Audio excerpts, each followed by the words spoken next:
third base started for Sheth, which is about right on time when it comes to the normal build here. But as you might have noticed, the beginning of this game was not normal whatsoever. A Baneling Nest about to finish here for Sheth. The lair that's been done for quite some time. Spire just now started, as I'm trying to find it. There we go, right at the natural. If we go over into Select Space, he has started walling off with some supply depots here. Very fearful of a big attack coming from Sheth. And there's the command center plopping down. Sheth, again, always wants that game 1 out of the way. And as we see in game 2, playing very, very well. Once he begins researching that Baneling speed upgrade, that is going to be helping him so much. There it is. He can easily pre-prepare for these sorts of attacks. And this is always the most reassuring moment in any game. When you've had all this stress early on, you heard me talk about how mentally Sheth could be convincing himself he's far behind, and then when you plop in there and see that the reactor isn't even done, neither of those tech labs are lit up, and the aggression seems way far off in the distance, you get that big sigh of relief and you realize, hey, I can make drones. I can actually continue to power. Scan coming down for Select. He will not be able to see too much. Definitely won't be seeing that Spire, as it will be completing about 700 minerals, or excuse me, 700 gas in the bank for Sheth. So we will be seeing either 6 mutas and the flyer attacks level 1 or 7 mutas.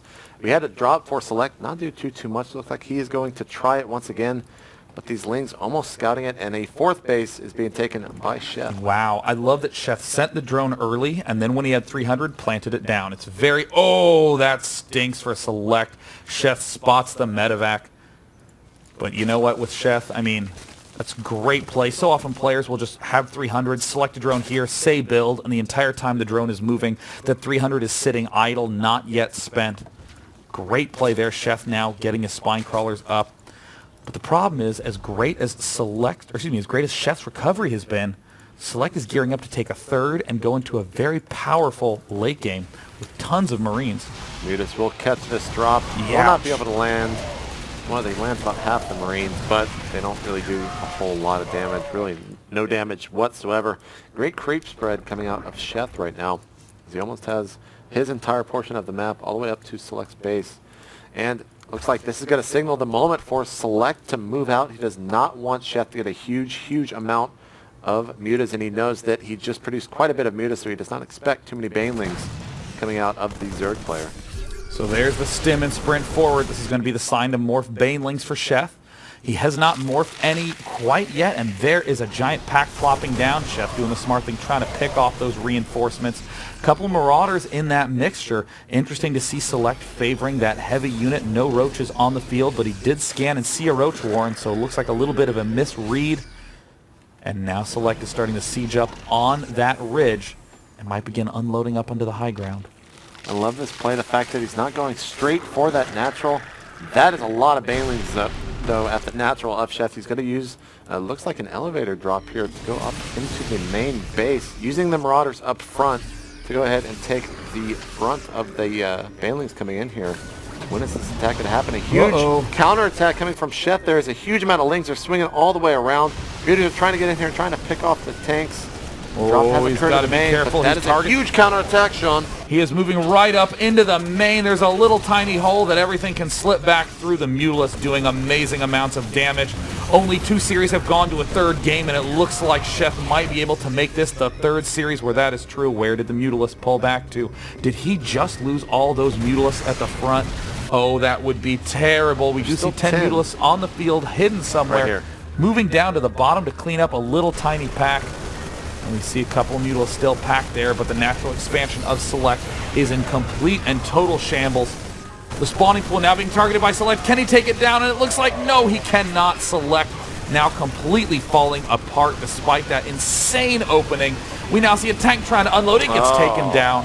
And Sheth with the total cleanup. Oh, Sheth playing brilliantly. I cannot believe he held off that 4-axe. And you see Select trying to get back to base, but, well, he might be able to hold this for just a little while, but that is quite a bit of mutas. They're going to go ahead and take out some of these tanks on the high ground and retreat.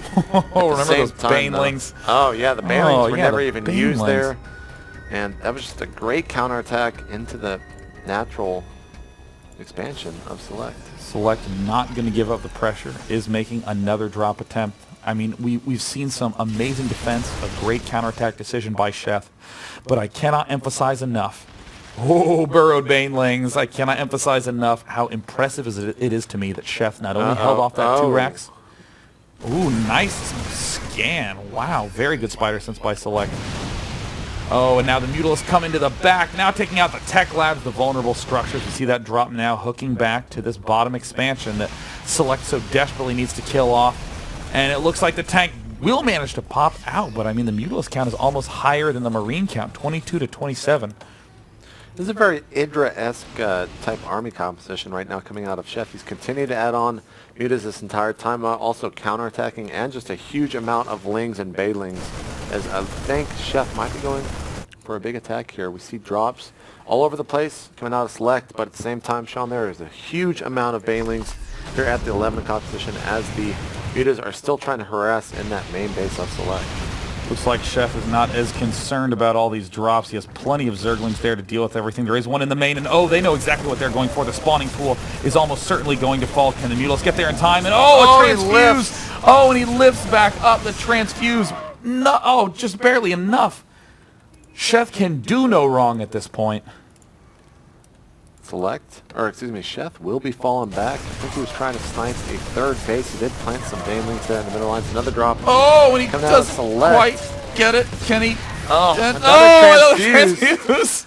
Oh. Likes living on the edge, but the last second transfuse. This is Select another big attack. Can do no right at this point in the game. It seems like every decision he makes gets easily thwarted by Sheth, and now all of a sudden we see that the Mutalist count is indeed higher than the Marine count. What Select is hoping is that that tank count is high enough to obliterate all Ling Banelink, but still this is a lot of units swinging up the left. And Select feels like the only way to get back in the game is going to be to try to take this high yield in the center. The Mutalists do engage, see a ton of tanks. They will get one before falling back. Now he's going to try to get some shots onto the SCVs. But Sean, back here at the natural expansion, we see a huge amount of banelings and links, and they're just going to keep rolling in, going straight for the SCVs, it looks like. Oh, and now they're going to be splitting, going up the ramp. All the workers get completely decimated, and there's the good game. Sheth takes the series to a game number 3. There's a little bit of a smile there as we see that relief of that game, despite the amazing, amazing late game. It was that early game defense where it wasn't just the 2 racks, and it wasn't just a transition right into the 4 racks, and the great read there, but also that lag spike that he was able to work past and hold that defense. Amazing, amazing job. Yeah, now mentioning that lag spike, we're going to take a 5-minute break just to restart your PC. Make sure that nothing crazy is going on with it still, because obviously that was not fun to endure in the beginning of that game, and I'm sure the players did not like it as well. So we'll be back, guys, in just 5 quick minutes. I am JP McDaniel. I'm Day 9. Don't go anywhere. Match point coming up to decide who will advance to BlizzCon to represent the North American region in the grand final.